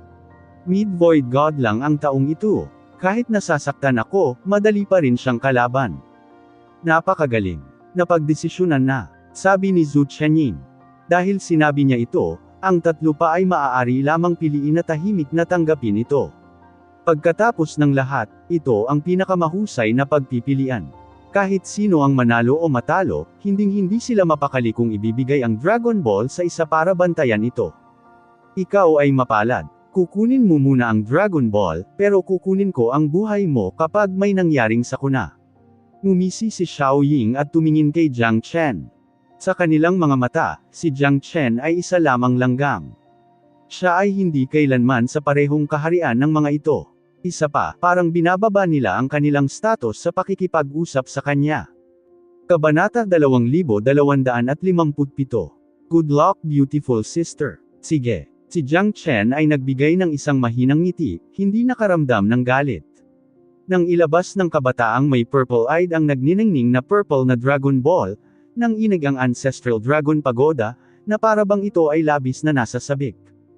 Sa sandaling natanggap ni Jiang Chen ang Dragon Ball, sa wakas ay nakahinga siya ng maluwag. Ito ay ang tunay na Dragon Ball at ito ay ibinigay sa kanya ng walang anumang pagsisikap sa kanyang bahagi. Ito ay isang tunay na kapana-panabik na okasyon. Sa mga mata niya, ang Dragon Ball na lang ang natitira. Mahusay na bagay, tunay, isang mahusay na bagay. Hahaha. Tahimik na tumanggaw si Jiang Chen at hinawakan ng mahigpit ang Dragon Ball sa kanyang mga kamay. Sa sandaling ito, handa siyang tumakas. Ngunit ang binata na may purple-eyed ay patuloy na nakatingin kay Jiang Chen gutom na gutom. Dahil handa siyang pagnakawan ng Dragon Ball sa isang sandali. Ngayon, oras na para ay settle namin ang score namin. Hehe, nakangiting sabi ni Liao Bufan. Kung sino man sa inyo ang handang umatras, handa akong ibigay sa inyo ang anumang gusto ninyo. Wala akong ibang gusto, ang Dragon Ball lang. Nakikita ko ang mga tao sa Happy Valley sa isang bagong liwanag. Nandito lang ba tayo for show? Hindi ako outrage sa anumang maibibigay ko sa lahat ng hinihingi ninyo. Wala rin naman akong ibang hiling, Dragon Ball lang ang gusto ko, harumph ni Xiao Ying. Mukhang kailangan nating gumamit ng sarili nating mga pamamaraan para maayos ang problemang ito. Sabi ni Zhu Chenying. Halata naman ang gusto niyang sabihin. Gusto rin niya ang Dragon Ball, kahit ano ay walang kaugnayan. Kung gayon, wala rin akong ibang pagpipilian. Nagkibit balikat si Yang Jian. Sa huli, walang gustong umatras. Kahit na si Yang Jian ay hindi interesado sa Dragon Ball, dahil siya ay pumasok sa labanang ito, siya rin ay kwalipikado sa pagkuha ng kayamanan. Ano ang Dragon Ball? Ito ay isang bagay na mas mahalaga kaysa sa Fire Spirit Lizard. Maging ang Sect Lord ay masindak dito. Nag-away silang 4 at muling nag-away. Ngunit walang resulta na makita at ang tingin ng kabataan ay muling napunta kay Jiang Chen. Ang mga taong ito, hindi ako makapagsalita. Kahit na ang Dragon Ball ay mahusay, ito ay walang kabuluhan kung ang isang tao ay walang buhay upang tamasahin ito. Napabuntong hininga ang binata. Gayunpaman, sa sandaling ito, nang siya ay naghahanda sa pag-atake kay Jiang Chen, isang malalim ngunit nakakasakit sa tenga na dagandong ang maririnig, na parang naririnig ng buong Chion Mountain Range ang boses nito. Dahil sa bangis ng dagandong, inakala ng lahat na isang tunay na Panginoon ang bumaba sa kanila. Zichen, hinabol kita ng 800,000 li. Hindi mo naman akalain na sa huli ay maabyutin pa kita, diba? Isang nagngangalit na apoy ang lumitaw, isang pulang dugong kilin ang nakatayo sa ibabaw ng nagngangalit na apoy at tumingin pababa mula sa langit.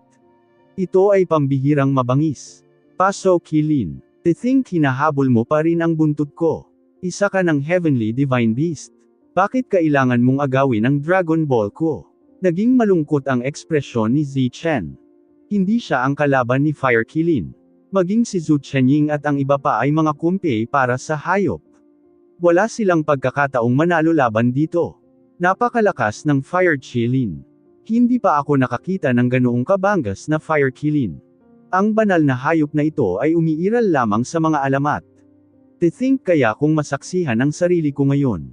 Tama ka. Ang Fire Kilin ay higit na mapagmataas at mas bihira kaysa sa Dragon Clan.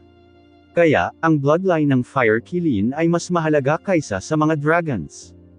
Sa sandaling ito, sumuko ang apat sa pakikipaglaban dahil masyadong mataas ang banta ng sunog na Chilin. Ito ang half-step Heavenly God. Napabuntong hininga ang lahat. Ang isipin na ang banal na hayop ay umabot sa ganoong yugto. Isang half-step Heavenly God Fire Kilin, isang natural na ipinanganak na Divine Beast, na nagtataglay ng napakahusay na likas na talento. Ito ay mas malakas pa kaysa sa isang tao na maagang langit na Diyos. Nasaktan din siya. Kahit na nakatanggap ako ng matinding pinsala noong nag-away kami noon, hindi siya naging mas magaling. Ngayon, ang half-step Heavenly God's prestihiyo nito ay hindi na kasing dakila ng dati. Hahaha. Ang mga salita ni Zichen ay nagulat sa lahat. Mukhang nag-away silang dalawa. Bukod dito, ang pinsala ni Zichen ay sanhi ng Fire Kilin. Hinabol ng halimaw ang napakalaking distansya para lang sa Dragon Ball.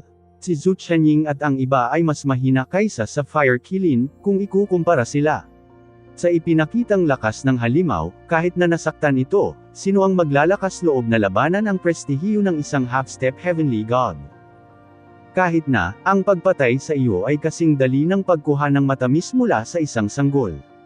Ang mga mangangahas na pigilan ako ay mamamatay sa isang kahabag-habag na kamatayan. Natapakan ng Fire Kilin ang kawalan at kumalat ang apoy sa field. Kahit si Jiang Chen ay naramdaman ng init mula sa apoy na iyon. Ang apoy na taglay nito ay dapat na apoy ng hayop ng Beast King. Ito ay mas malakas kaysa sa 5 Elemental True Fire. Fire Kilin. Tingnan natin kung gaano ito kalakas. Ngayong umabot na sa ganito, kailangan nating isakripisyo ang ating buhay para makuha ang Dragon Ball. Malamig na sabi ni Xiaoying. Kahit alam niyang hindi siya ang kalaban ng hayop, kailangan pa rin niyang subukan. Kung hindi, masasayang ang effort na dati niyang ginawa.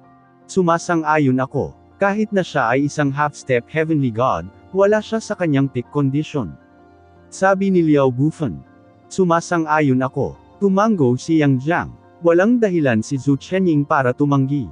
Sa sandaling ito, kahit si Zichen ay dapat harapin ang Fire Kilin. Kung hindi, hindi siya makakatakas kung mamatay sila. Haharapin ko ang Fire Kilin kasama kayong lahat. Kinagat ni Zichen ang kanyang mga ngipin at sinabi. Gusto niyang patayin ang Fire Kilin. Ngunit ang halimaw ay isang walang katulad na Divine Beast, mayroon itong hindi maarak na lakas. Ito ay tiyak na isang mapanganib na labanan. Ito ay nagiging mas masaya at mas masaya. Nagkibit balikat si Jiang Chen. Siya ay gumaganap ng papel ng isang madlanang mahusay. Magiging mahusay kapag ang parehong partido ay naging mahina dahil sa kanilang mga laban. Pagkatapos, makakaalis na siya rito gamit ang Dragon Ball ng ligtas. Isang grupo ng mga walang takot, matigas ang ulo na tanga. Kukunin ko ang Dragon Ball. Sa pagkuha ng Dragon Ball, magkakaroon ako ng pagkakataon na maging isang Dragon Kilin.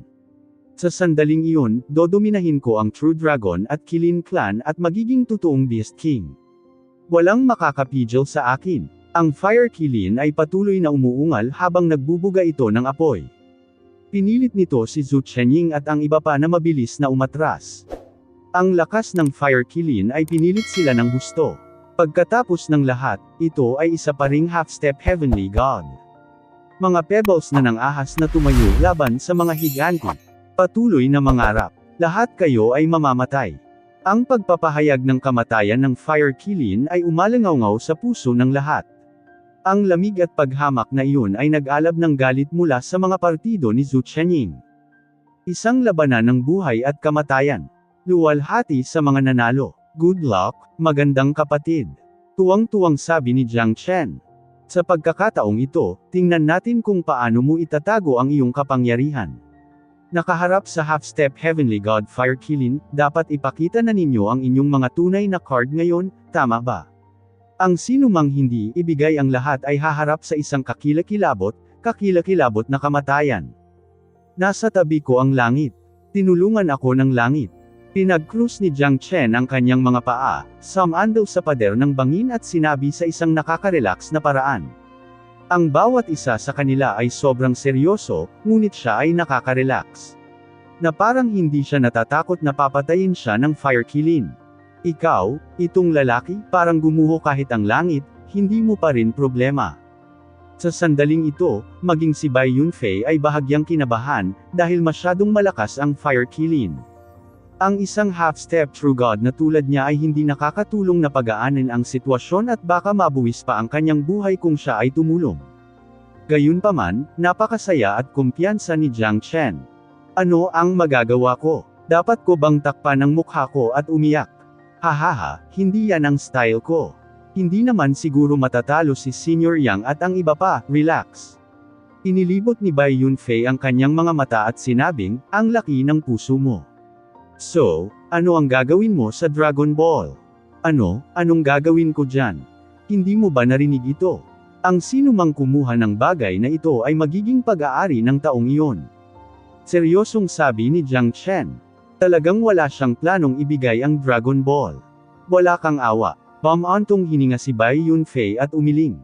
Ngunit ang labanang ito ang magdidikta kung saan pupunta ang Dragon Ball. Ang Fire Qilin ay hindi mapigilan, isang laban sa 5. Si Yang Jian ay naglaslas patungo sa ulo ng Fire Qilin gamit ang kanyang sandata. Ngunit ang halimaw ay hindi kumibo o umiwas, pinahintulutan ang pag-atake ni Yang Jian na tumama. Gayunpaman, ang napaatras ay si Yang Jian dahil sa impact, kaya naging manhid ang pagitan ng kanyang hinlalaki at hintuturo. Inilabas din ni Zhu Chenying ang kanyang tunay na pamamaraan, na nagpakawala ng matinding galit ng espada. Ngunit ang apoy na si Qilin ay hindi hamina. Ilang beses silang napaatras ng apoy na ibinuga nito. Malubha ang masusugatan ng isa kapag ang apoy ay napunta sa katawan ng isa. Si Zi Chen ay umungal at nag-transform. Siya rin ay isang walang katulad na mabangis na hayop at mayroon siyang nakakatakot na mukha. Ito ay Yazi. Siya ang mabangis na hayop, si Yazi, ang anak ng dragon. Tumingin si Xiaoying kay Zi Chen, bahagyang nagulat. Bilang anak ng dragon, siya ay mabangis. You stand no chance even if you changed into your original form, plus, natalo ka sa akin minsan. Hindi ka ba conscious dyan? Ang Fire Qilin ay tumingin kay Zi Chen ng malamig at may panghahamak. Ang alamat ay may 9 na anak na lalaki ang dragon. To-think na anak siya ng dragon na si Yazi. Pagbukas ng mata talaga, sabi ni Zhu Rengang na may pangit na ekspresyon. Hindi mahalaga kung si Yazi o ang Fire Qilin, pareho silang nabigla sa kanila. Ang 9 na anak ng dragon ay magkaiba sa isa't isa. Ngunit lahat sila ay mabangis, naghahasik ng kaguluhan sa buong lupain, na nagiging sanhi ng pagkamatay ng mga buhay. Gayunpaman, sinasabing namatay na sila noong unang panahon, mataimtim na sabi ni Bai Yunfei. Sinasabi mo bang patay na ang 9 na anak ng dragon? Tapos ano siya? Siya ang Yazi na inilalarawan ng mga tao. Sumimangot si Jiang Chen. Dapat peke ang mga alamat. Hindi ko alam. Pero totoo itong si Yazi at dapat totoo rin ang Dragon Ball sa kanyang kamay. Tahimik na sabi ni Bai Yunfei. Sa sandaling ito, binubugbog ng Fire Qilin si Yang Jian at ang iba pa. Sa apoy nito na tumatakip sa larangan ng digmaan, ang mga nakalapit sa kanya ay parang iniihaw na buhay. Ang labanan ay naging mas mahirap. Ngayon, ang panggigipit at pagsupil na ginawa ng halimaw ay naging mas nakakatakot sa ikalawa. Wala sa inyo ang katapat ko. Ang mga humahadlang sa aking daan ay mamamatay. Ang prestihiyo ng fire kilin ay mabangis. Pagkatapos ay naglunsad ang hayop ng isang napakabangis na takal na bumangga at naging sanhi ng paglipad ni Zichen pabalik. Medyo naramdaman ni Jiang Chen ang sakit mula rito. Ang katawan ng fire kilin ay napakalakas. Anuman ang pag-atake nila sa kanya, ang hayop ay hindi napinsala. Sa makatuwid, ang sitwasyon ay nagiging mas mapanganib. Ngunit hindi minamaliit ng fire kilin ang kalaban nito. Sa bagay, silang apat ay creme de la creme ng kani-kanilang sekta. Hindi sila kakalabanin ng halimaw kung sila ay nasa kanilang kasukdulan, dahil ang mga taong ito ay hindi mga simpleng tanga. Hindi ba masyadong maaga para maging masaya ka? Ngumisi si Liao Bufen. Isang dambuhalang gintong kampana ang biglang lumitaw, nagring ang kampana at ang gintong liwanag ay umapaw sa tanawin para bang may nilalamon ng langit, dahilan para matakot ang mga tao sa paligid. Ito ba ang Eastern Emperor Bell? Hindi, paano naging mahina ang Eastern Emperor Bell? Nakita ito ng fire kilin. Kung ito ang tunay na Eastern Emperor Bell, siya ay pinigilan hanggang sa mamatay. Sa makatuwid, ito ay malinaw na isang imitasyon. Oo, kahit na ito ay isang imitasyon. Sapat na para sugpuin ka. Napakalamig ng tingin ni Liao Bufen. Ito ang kanyang pinakamalakas na divine tool sa kanyang arsenal. Isang imitasyon ng Eastern Emperor Bell, mayroon lamang itong 1:100,000 ng lakas ng orihinal na kampana. Ngunit ito ay umabot pa rin sa antas ng banal na kasangkapan, kaya hindi ito dapat maliitin. Tuloy-tuloy na tumunog ang kampana at bumalot sa fire kilin ang nakakatalim na tainga. Sa huli, ang fire kilin ay napigilan ng Eastern Emperor Bell. Nagulat ang iba sa eksena. Ngunit ang Eastern Emperor Bell ay biglang nagsimulang lumaki ng walang tigil. Sa huli, ang buong kampana ay itinulak paitaas at bumangga sa katawan ni Liao Bufen, na naging dahilan upang siya ay umubo ng dugo na parang baha. Siya ay nagtamo ng matinding pinsala. Pinalaki ng fire kilin ang kanyang katawan sa 100 zang. Sa sandaling ito, ang puso ng lahat ay lumubog. Masyadong malakas ang lalaking ito. Kahit na maganda ang maldito mong kampana, imposibleng sugpuin ako nito. Extreme Shadow Heavenly Sword. Tinakpan ng galit ng mga talam ni Xiaoying ang kalangitan. Tiningnan ng fire kilin ang dambuhalang anino ng espada na humahampas sa kanya mula sa langit ng walang takot. Siya pagkatapos ay umungal at ginamit ang kanyang katawan upang makayanan ang pag-atake, na naging sanhi ng kanyang pagsuray-suray paatras ng ilang daang hakbang. Nakakaawa, napaatras din si Xiaoying mula sa pag-urong. Nabigla siya sa resulta. Pagputol ng Heaven Eye, nagwawasak sa langit at lupa. Ungol ni Yang Jian. Isang banal na mata ang lumitaw sa kanyang noo, inaalis at sinisira ang lahat ng nasa linya ng paningin nito. Hinarap ng fire kilin ang pag-atake na may paghamak sa kanyang mga mata. Alab ng paglipol. Ang apoy ni Qilin ay nag-apoy at nakipagsagupaan kay Yang Jian. Si Yang Jian ay na-barbecue ng Annihilation Flame, ang kanyang Shredding Heaven Eye ay nakatanggap ng matinding pinsala na nagpilit sa kanya na mabilis na umatras. Tinakpan ng Annihilation Flame ang buong Grand Canyon. Napakalakas na halimaw. Napabuntong hininga si Yang Jian, ang kanyang ekspresyon ay naging lubhang mapatla. Ang nakaraang sagupaan ay pinilit siyang umatras mula sa mga linya sa harap. Walang hanggang pagyayelo. Ang mga mata ni Zhu Chenying ay kumikinang habang itinutok ang kanyang talam patungo sa kawalan. Ang Annihilation Flame na bumabalot sa buong lambak ay agad na naglaho ng walang bakas. Ang buong kanyan ay natatakpan ng yelo at niebe, na para bang ang oras mismo ay nagyelo. Ang fire kilin ay patuloy na umuungal habang ang nagyayelong field ni Zhu Chenying ay nagawang masaktan ng gusto ang hayop. Bilang karagdagan sa mabibigat na pag-atake ng isa, ang fire kilin ay inilagay din sa isang mapanganib na sitwasyon. Sa kabutihang palad, ang aking katawan ay ipinanganak mula sa ningas. Sinusubukang i-freeze ako, mangarap pa. Ang fire kilin ay kumikinang ng maliwanag at ang apoy ay kumalat sa kanyang katawan. Muli, isang dagat ng apoy ang lumitaw kasama siya bilang sentro. Nabasag nito ang Ice Glacier at ang 10,000 Zhang Ice Mountain, natunaw ang nyebe at yelo. Mula sa pag-atake, isang flame mark ang bumaril patungo kay Zhu Qianying. Ito ang aking natal flame mark. Mamamatay ka sa isang karapat-dapat na kamatayan. Ang flame mark ay naglakbay sa kawalan at nilamon si Zhu Qianying. Napasigaw siya at nasugatan ng flame mark.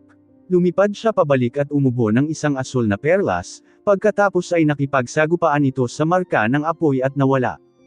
My Ice Soul. Mapatla ang ekspresyon ni Zhu Qianying. Ito ay ang Ice Soul na ibinigay ng kanyang amo. Napakahalaga nito. Bukod dito, makakatulong ito sa kanya na madagdagan ang kanyang lakas. Ngunit sa sandaling ito ay nilamon ng natal na apoy ng halimaw. Buti na lang at nawala din ang flame mark na iyon. Hindi masama. Sa tingin mo nagagawa mong harangan ang isa sa aking mga pag-atake, batang babae. Ang Fire Qilin ay nagkaroon din ng matinding pinsala. Ngunit kumpara kay Zhu Qianying at sa iba pa, mas maganda siya kaysa sa kanila. Ang mas malala pa ay si Yazi. Dahil ang target ng mga tackle ng Fire Qilin, ang kanyang katawan ay malapit ng masira. Ibigay mo sa akin ang Dragon Ball, walang pakialam na sabi ng Fire Qilin. Nandyan na ang Dragon Ball. Itinuro ni Liao Bufan si Jiang Chen. Nagkibit balikat si Jiang Chen. Ang mga kapitbahay na hindi sumasang-ayon ay natalo sa ikatlong partido. Oras na para pumasok siya sa stage. Ibigay mo sa akin, hamak na tao. Kung hindi, magiging tambak ka ng abo. Mahinahong sabi ng Fire Qilin na may maputlang ngiti. Kulang ako ng mount ngayon. Bakit hindi ka naging bundok ko? Anong sabi mo? Pagkatapos ay maaari kong isaalang-alang ang pagbibigay ng Dragon Ball sa iyo. Lahat ay natigilan sa mga salita ni Jiang Chen. Ang bawat isa sa kanilang mga mukha ay naging lubhang kakaiba. Nakakain ba ang taong ito ng kakaibang kabute? Hahaha. Ito ay masyadong nakakatawa, isang maliit na tao na wala kahit sa True God Realm. Ikaw ay kawili-wili, gusto mo akong maging iyong bundok. Hahaha. Patuloy na tumawa si Fire Qilin. Bawat isa sa kanila ay nagpipigil ng hininga. Kahit si Bai Yunfei ay naisip na ang utak ni Jiang Chen ay dapat na pinirito. Ano ang naninigarilyo niya? Ngumiti si Jiang Chen at tahimik na tumingin sa halimaw. Biglang nasira ang ekspresyon ng halimaw at malamig siyang tumingin kay Jiang Chen. First time kong marinig ito, to think somebody wants me to become his mount. Puputulan kita sa 1,000 piraso dahil sa iyong kamangmangan. Emph. Ang tinig ng Fire Qilin ay tumusok na parang yelo ngunit walang naramdaman si Jiang Chen at nakatingin lang sa halimaw. Ang isa ay kasing tangkad ng Emi Mountain at ang isa ay langgam lamang. Kailangan mong magkaroon ng kakayahang gawin ito sa unang lugar. Walang pakialam na sabi ni Jiang Chen. Kahit na sa totoo lang nasugatan ako, hindi pa rin ako isa na mababawasan mo. Maliit na bata, masyado kang mayabang. Mamatay. Dumagundong ang Fire Qilin at isang nakakatakot na apoy ang binaril patungo kay Jiang Chen. Si Yang Jian, Bai Yunfei at ang ekspresyon ng kanyang kasama ay lubhang nagbago. Tumakbo ka, Jiang Chen. Galit na umungol si Yang Jian. Umaasa siya na maaari niyang kunin si Jiang Chen ngayon. Kung tutuusin, siya ang nagdala kay Jiang Chen sa lugar na ito, siya ang may responsibilidad na ibalik siya at ito rin ang kanyang prinsipyo. Sa kasamaang palad, hindi pinansin ni Jiang Chen at sa halip ay pinukaw niya ang hayop. Hindi ba siya ang naghuhukay ng sarili niyang libingan? She***********, bulong ni Bai Yunfei. Sino ang hindi nakakaalam kung gaano katikot ang Fire Qilin? Sa sandaling ito, si Jiang Chen ay nilamon ng apoy ng hayop. Nakakainis na tanga. Ito na siguro ang karma. Ngumisi si Xiaoying. Kahit na siya mismo ay nasa malaking problema, pagkatapos na tingnan si Jiang Chen na napakawalang ingat, pakiramdam niya ay dapat napatay na ang taong ito. Gayunpaman, sa sandaling ito, habang si Yang Jian at ang kanyang partido ay nalulungkot para kay Jiang Chen, isang bagay na hindi maiisip ang nangyari. Si Jiang Chen ay natakpan ng isa pang nakakatakot na apoy, ganap na hindi pinapansin ang apoy ng Fire Qilin. Paano ito nangyari? Pulong ni Liao Bufan, puno ng pagkabigla ang kanyang mga mata. Nagawa ng isang mid-void god na harangin ang pag-atake ng Fire Qilin. Ito ay kalokohan. Walang maniniwala dito. Ang pagkakaiba sa lakas ay masyadong malaki. Si Jiang Chen ay magiging walang iba kundi mga particle pagkatapos matamaan ng pag-ataking iyon. Kung tutuusin, ang apoy na iyon ay magpapatakot sa mga eksperto sa tunay na Diyos na ito para sa kanilang buhay. Ito ang kakaibang apoy ng langit at lupa. Ang apoy ng araw. Ang Fire Qilin ay sobrang sensitibo sa mga ganitong uri ng apoy. Sa sandaling ito, lumaki ang kanyang mag-aaral at nakilala ang apoy ni Jiang Chen. Ito ay isa sa 5 totoong elemental na apoy, ang apoy ng araw. Ito ay isang mas nakakatakot na apoy kumpara sa apoy ng hayop. Ito ay apoy na nagmumula sa saintly beast Golden Crow, isang saintly beast na umiral bago naputol ang kaguluhan. Hindi ito ipinanganak mula sa langit at lupang ito ay isang bagay na mas malakas kaysa sa isang banal na hayop, tulad niya. Tingnan mo, nilalamon ng apoy sa kanyang katawan ang apoy ng Fire Qilin. Puno ng gulat ang mukha ni Tan Shan. Ang lalaking ito ay puno ng sorpresa. Sabi ni Yang Jian na may mapait na ngiti, ngunit may bakas pa rin ng pag-aalala sa kanyang mga mata. Jiang Chen, huwag labanan ang Fire Qilin ng direkta. Hindi kanya kapareha, mag-ingat ka. Ang pag-aalala ni Yang Jian ay hindi walang basehan. Kahit na nasa kanyang arsenal ang mahiwagang apoy ni Jiang Chen, hindi ito nangangahulugan na kaya niyang talunin ang halimaw. Napakalaki pa rin ang pagkakaiba nila. Oo, Jiang Chen, ang Dragon Ball na iyon ay hindi natin dapat kunin, ibigay mo sa kanya. Kung hindi, mamamatay ka. Nag-aalala si Bai Yunfei para kay Jiang Chen. Kahit na kinilala niya ang lakas ni Jiang Chen, hindi pa rin naabot ni Jiang Chen ang True God Realm. Magiging one-sided murder ito. Kahit na ang mga eksperto ng 4 na dakilang sekta ay wala nang magagawa ngayon. Sila ay ganap na pinigilan ng halimaw. Huwag kang mag-alala. Walang magawa sa akin ang taong ito. Tiwalang sabi ni Jiang Chen. Maging si Zhu Chenying ay nakaramdam ng panlulumo nang makita siya at ipinikit ang kanyang mga mata. Masyadong confident ang lalaking ito. Iniisip na isa siyang walang katulad na dalubhasa. Ang pagtitiwala ay isang bagay, ngunit ito ay higit sa pagmamataas. Hindi niya makita ng maayos ang sarili niya ngayon. Maiintindihan niya pagkatapos ng kanyang kamatayan na ang isang tunay na eksperto ay kailangang humiga. Walang pakialam na sabi ni Zhu Chenying. Pinigyan kita ng pagkakataon pero hindi mo kinuha, kaya hindi mo ako masisisi. Ibigay sa akin ang Dragon Ball at iiwan ko sa iyo ang isang kumpletong bangkay. Ang pasensya ng Fire Qilin ay nasa limitasyon nito. Tama na ang kalokohan. Pumunta ka at kuhain mo. Ang Dragon Ball na ito ay akin na kukunin. Ang Heavenly Dragon Sword ni Jiang Chen ay kumikinang ng maliwanag. Ang prestihiyo ng espada ay umapaw sa buong larangan ng digmaan. Sa sandaling ito, huminga ng malalim ang lahat. Mukhang medyo confident si Jiang Chen. Pero kaya ba talaga niyang labanan ang halimaw? Ang Dragon Ball ba ay isang bagay na maaari niyang kunin? Mahusay na espiritu. Sayang naman masyado kang mahina, masyado kang mahina. Tumawa ang Fire Qilin habang tinatapakan ang kawalan, niyanig ang Grand Canyon. Sumambulat ang apoy, niyanig ang bundok at ilog, nabasag ang buong nagyayelong lambak at tinutunaw ang nyebe na bumabalot sa mga bundok. Ang talam ni Jiang Chen ay tumagos sa larangan ng digmaan ng may sigla. Gamit ang Heavenly Dragon Sword, naramdaman ni Jiang Chen na sa kanya ang mundo. Napakapangangibabaw ng espada. Ang espadang iyon ay malamang na may lakas ng isang makalangit na kasangkapan. Mataimtim na sinabi ni Zhu Chenying. Heavenly Divine Tool, isang banal na sandata na kahit na ang kanyang amo ay itatago sa kanyang mga bisig. Dagdag pa, ang kanyang master ay mayroon lamang isang mid-grade Heavenly Divine Tool. Maging ang Fire Qilin ay hindi naglakas loob na dalhin ito ng direkta. Halatang alam nito kung gaano kakilakilabot ang espadang iyon. Mukhang maganda ang palabas natin. Sinulyapan ni Zhu Rengang sina Tan Shan at Bai Yunfei. Si Jiang Chen ay lumaban ng buong sigla at iniwasan ang unang alon ng pag-atake ng halimaw.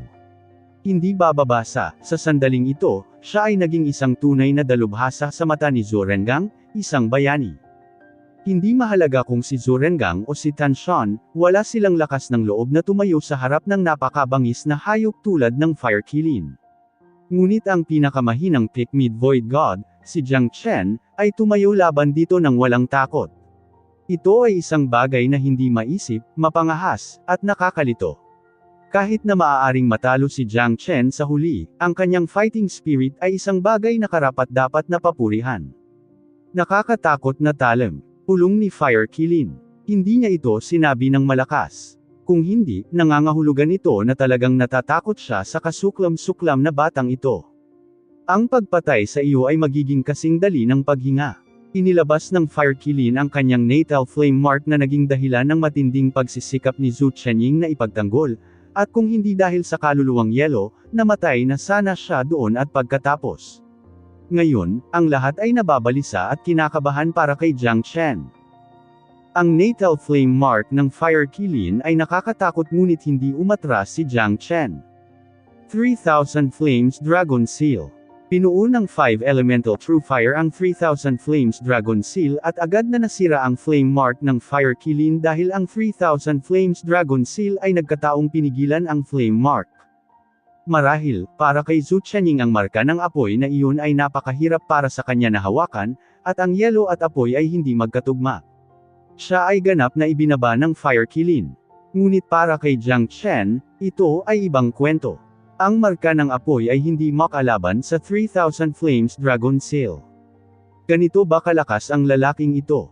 Siya ay isa lamang peak mid-void god, hindi man isang late void god ngunit isipin na hindi siya natatakot sa Fire Qilin. Si Xiao Ying ay muling natulala. Sa sandaling ito, hindi siya makapaniwala sa kanyang nakikita. Si Jiang Chen ay hindi duhado habang nakaharap sa halimaw. Paano ito posible? Ang Fire Qilin ay lubos na nagulat din. Ang pag-atake ni Jiang Chen ay hindi napigilan. Nagawa niyang harangan ang dalawa sa mga atake ko. Ito ay isang nakakagulat na resulta, maaari bang ang kapwa ay isang mid-void god lang? Tumanggi rin ang Fire Qilin na maniwala sa nangyayari. Ang Heavenly Dragon Sword ni Jiang Chen ay kakaibang matalas. Bukod dito, medyo natakot ang hayop sa 3,000 Flames Dragon Seal. Naisip ng halimaw na ito ay nakamamatay kung ang 3,000 Flames Dragon Seal ay makakarating sa katawan nito. Bukod dito, ang Heavenly Dragon Sword ay hindi mapigilan. Kung nagawang tamaan ni Jiang Chen ang hayop, hindi ito magiging katulad ng pag-atake ni Xiao Ying, walang pinsala. Nakakabigla talaga ang espadang iyon. Nakakapaso na alab ng langit. Ang halimaw ay muling nagsara kay Jiang Chen. Ginamit ni Jiang Chen ang apoy ng araw upang protektahan ang kanyang sarili at nakipagsagupaan sa hayop. Bukod dito, hindi magagamit ng halimaw ang apoy nito para maneg at makapinsala kay Jiang Chen. Slaughter Dragon Seal. Si Jiang Chen ay nagpakawala ng isa pang selyo na may nakakatakot na enerhiya. Natulala sina Bai Yunfei at Tan Shan sa kanyang pag-atake. Tiyak na hindi nila kayang harapin ang mga pag-ataking iyon. Tanging ang mga dalubhasa sa itaas ng tunay na Diyos ang makakatanggap nito. 5 Elements Battle Dragon Seal.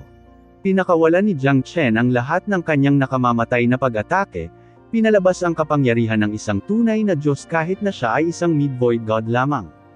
Walang dapat ikatakot sa harap ng isang nasugatan na Fire Qilin.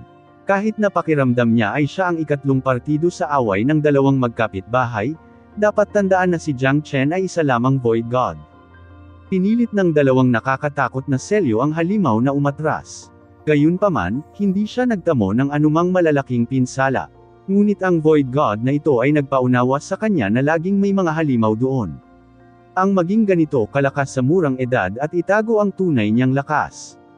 Ang kusang loob na maging isa sa background habang ang apat na eksperto ay lumalaban sa pangunahing yugto. Pinigyan mo ako ng sapat na dahilan para patayin ka. Tiniis ng Fire Qilin ang dalawang selyo. Dalawang malagim na sugat ang lumitaw sa katawan nito. Pero maayos pa rin dahil sa matipuno niyang katawan. Hindi pa huli ang lahat para gawin ito ngayon. Kalmadong nagkibit-balikat si Jiang Chen. Handa siyang lumaban sa laban na ito. Hindi niya bibigyan ng pagkakataon ng halimaw. Gagawin niya ang lahat para makuha ang Dragon Ball. Ang taong ito ay wala sa aking inaasahan, sabi ni Yang Jian. Maging ang dakilang kapatid na senior ng panlabas na sekta na tulad niya ay hindi gaanong alam tungkol kay Jiang Chen. Si Zhu Chenying at ang iba ay napuno ng kuryosidad sa batang ito dahil misteryoso ang kanyang lakas. Para maging ganito kalakas ang isang mid-void god, dapat itong katakutan. Itong taong ito, baka hindi ko siya matalo sa abot ng aking makakaya. Sabi ni Liao Bufan na may mapait na ngiti. Sa wakas ay nasabi na niya ang tunay niyang iniisip. Hindi man niya matanggap, kailangan niyang sabihin. Ang pagganap ni Jiang Chen ay isang bagay na ikinagulat ng bawat isa sa kanila. Bigyan mo siya ng 100 taon. Malamang, magiging isa na naman siyang halimaw sa Boundary River Realm na ito. Sabi ni Xiao Ying. Oo, kahit ako, isang nakatatanda sa sekta, ay hindi alam kung gaano siya kalihim. Umiling si Yang Jian at sinabing, hindi niya alam kung dapat ba siyang matuwa o mahihiya. Ang lakas ni Jiang Chen ay walang alinlangan na nagdulot ng malaking karangalan sa Profound Feng Sect. Sa sandaling ito, nakaramdam sila ng kumpiyansa tungkol sa pag-aaway ni Jiang Chen laban sa halimaw, hindi tulad ng dati. Hindi siya nagpapatalo laban sa halimaw.